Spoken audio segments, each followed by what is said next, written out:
SK mbok cekel, aku iki utusan Tuhan lho, ki lho SK-ne kan, enggak begitu ya. Apa meneh gak nemokne SK, nemokne di dalan akeh buku kececer. Buku KUHP, mbok apal, mbok waca, mbok gawa mulih, terus kowe iso. Terus kowe langsung intuisimu ngomong, lho kowe kok tuku toga, kowe kok tuku klambi ireng, jelok. Aku saiki hakim. Lho sejak kapan? Sejak kemarin aku keblegong di tol, bablas di sawah, di kono tiba aku nemu kitab-kitab KUHP. Berarti itu kehendak Tuhan bahwa saya untuk menjadi hakim. Ya sapa sing ngongkon? Mobil kejelungup. Kan gitu. Ilustrasi ini paham? Nek tak berjelas engkau akeh wong loro ati. Ngene wis cerdaso gitu loh ya. Gitu ya. Dong to ya. Nek ayate wa ma amani alkitab. Kebenaran risalah, kebenaran yang ngasto, yang berhak, bukan hasil ciptaan angan-anganmu, kesepakatanmu, intuisimu, perasaanmu, wala amani, dan juga sama sekali bukan didasarkan atas bacaanmu, pendengaranmu, googlemu, medsosmu gitu loh. Ayate ngono nek ayate. Wes aja mbok terusne njaluk diperjelas. Engko akeh wong loro ati salah paham. Mandek kok kene wae ya. Karena maksud kita nggak menyakiti. Kita mencoba membuka sebenarnya ini kata ayat. Nek goleki kebenaran terserah, golek ana ndi-ndi. Wis terserah wing goleki ndi walek, di balik peyek terserah, di balik batu terserah, di balik udang terserah. Wong sudah ada peribahasanya, ada udang di balik kan gitu. Golek ana, kuwi peribahasa wis suwi banget lho, golek ana. Wis tau goleki porong. Ada udang di balik batu. Ada udang di balik batu. Enak gak? Enak gak? Hah? Wih enak waktu kan, enak udangnya buka. Nek ya awak dhewe nek nganggo cokor sak lontong, ada udang di balik urung karawan. Urung karawan, kadang ya pasir, kadang ya urung karawan. Apa mesti di balik udang itu mesti batu? Di balik udang, di balik batu?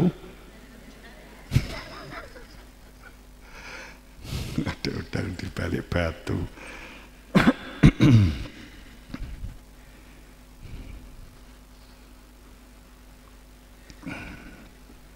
Engko nek blak-blakan kaya kejadian Nabi Isa akhirnya disalib. Nabi Muhammad di penghujung iki cerita gak wani aku. Kaya saat Nabi Yunus diuncalke di laut. Seperti saat Nabi Zakaria diuber-uber kemudian digeraji. Ya, seperti menjelang saat Nabi Yunus dilempar saudara-saudaranya, akhirnya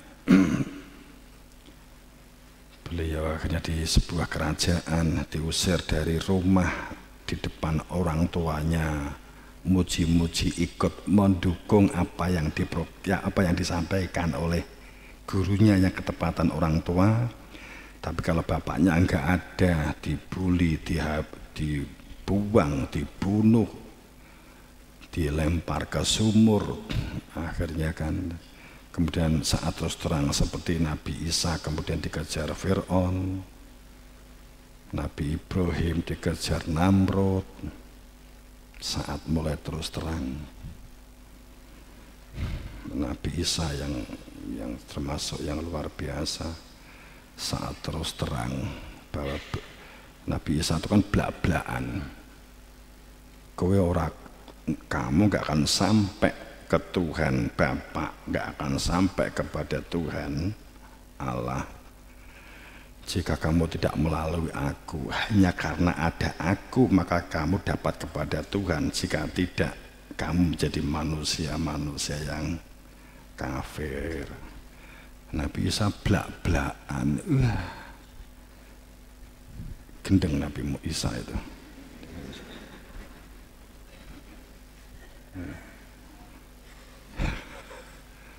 Kendel tenan.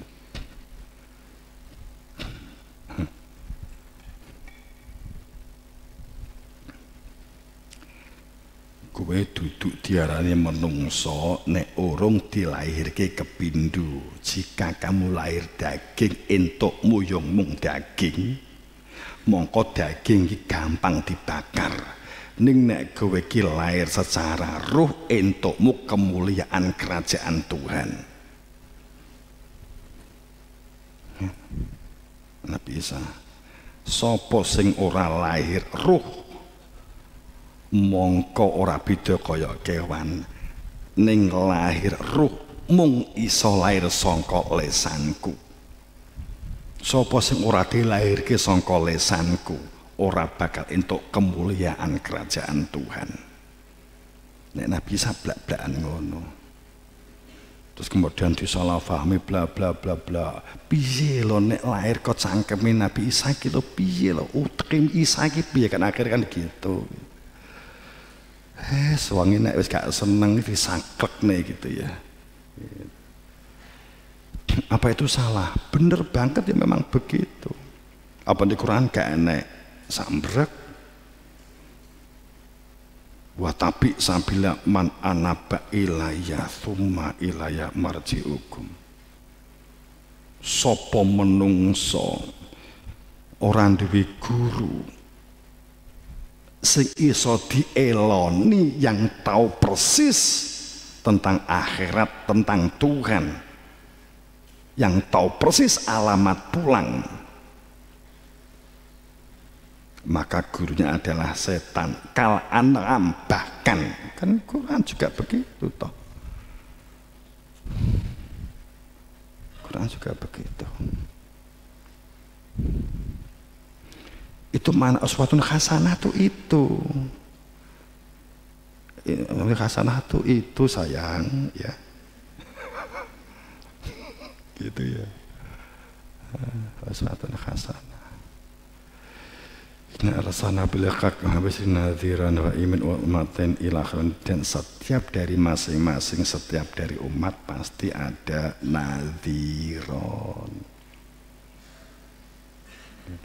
Nek nepsune nampa enteng wis gak masalah. Sing abot ki mosok to kan gitu ya. Hanya itu aja perkorone.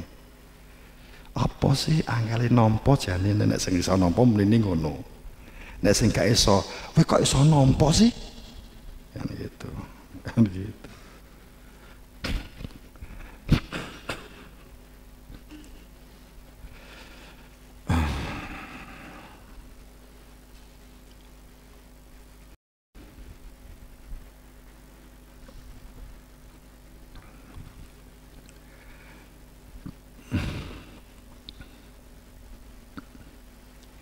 Nek cerita enek pomone sahabat popok teladan berlaku adil, dia dititipi hewan kemudian dikembalikan, dicoba dituku sekian nggak mau, tuku sekian nggak mau, itu lakon yang harus dijaga sebagai sebuah proses orang menuju Tuhan yang kembali. Apa itu namanya teladan? Apa itu uswatun hasanah? Bapak Ibu, janjane nggak ngono, itu hanya sayapnya saja, nggak begitu. Uswatun hasanah itu berkaitan dengan ilmu yang menjadikan hati berfungsi. Berfungsinya hati karena telah mengenali diri Tuhan, sehingga yang disebut tadi berfungsi ada kehadiran Tuhan. Tuhan yang punya nama Allah, ada kehadiran. Nah itu.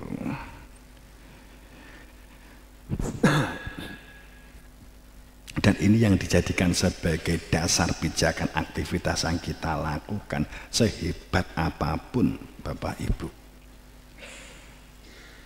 Seberapa besar pangkat seseorang, seberapa besar banyak kekayaan yang dimiliki, maaf pangapunten, dalam pengertian sebenarnya, jika setelah masa pakai jasad hidup di dunia ini selesai tidak kembali selamat,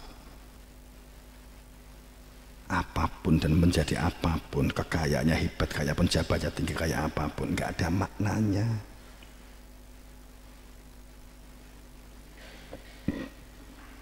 Dunia ini hanya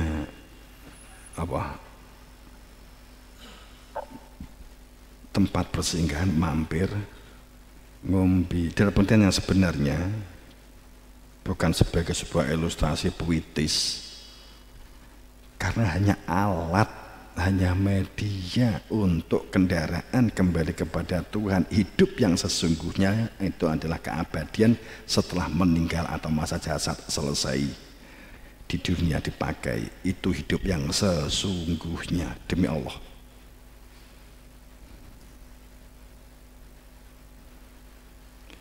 Hidup ruhiyah kita belum bisa melihat keberadaan akhirat karena masih terhijab dengan jasad.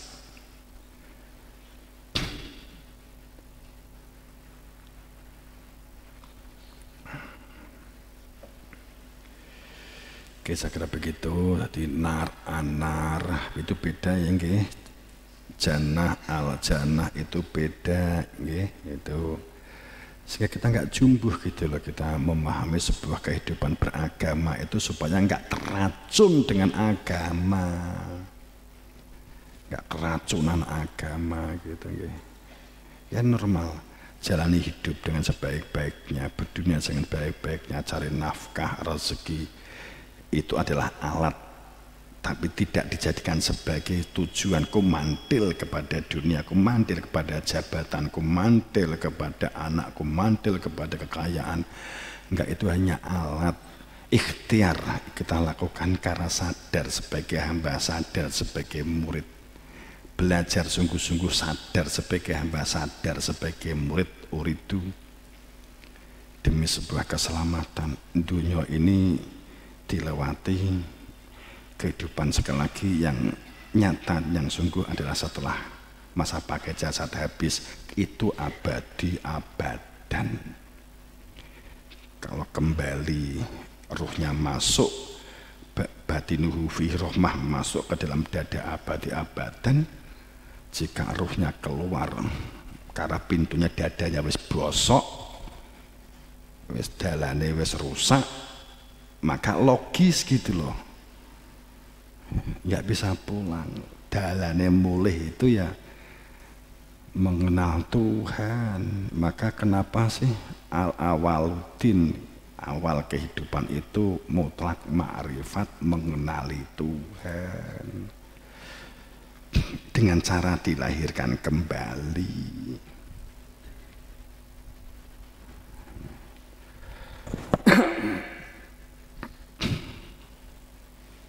Makanya itu disebut Ibrahim, Nabi Muhammad disebut Umi, Nabi Isa disebut Mesias, kan gitu.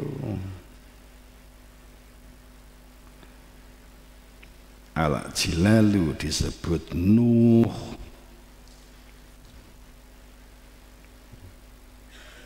Ar-Raqib disebut Hud.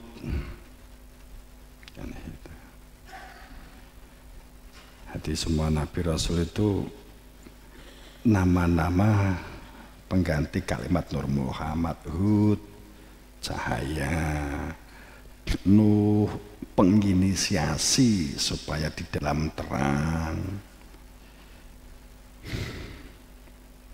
Yunus supaya manusia berada di dalam kesadaran hamba, Yusuf supaya manusia tertata pikirannya, hatinya, tubuh organnya, sinkron, sinerginya, sehingga saat itu sinkron maka dalam kolaborasi kehidupan bersosial bermasyarakat akan harmonis. Bla bla bla bla. Jadi belum Nabi itu manajemen gitu ya. Namanya saja jika diuraikan menjadi manajemen. Oke, saya kira itu semoga dalam ridha Allah maghfirahnya, doa restunya ya, dan semua yang telah ya, dijalani, dan juga sila juga mohon restu pangestu ya. Besok kita ada tamu yang dan semua jamaah yang telah nyengkuyung dan yang simpatisan dan semuanya saya ucapkan terima kasih, dan juga semoga dalam ridhonya Allah maghfirahnya, dan juga yang ro'an, yang gotong royong ya, itu juga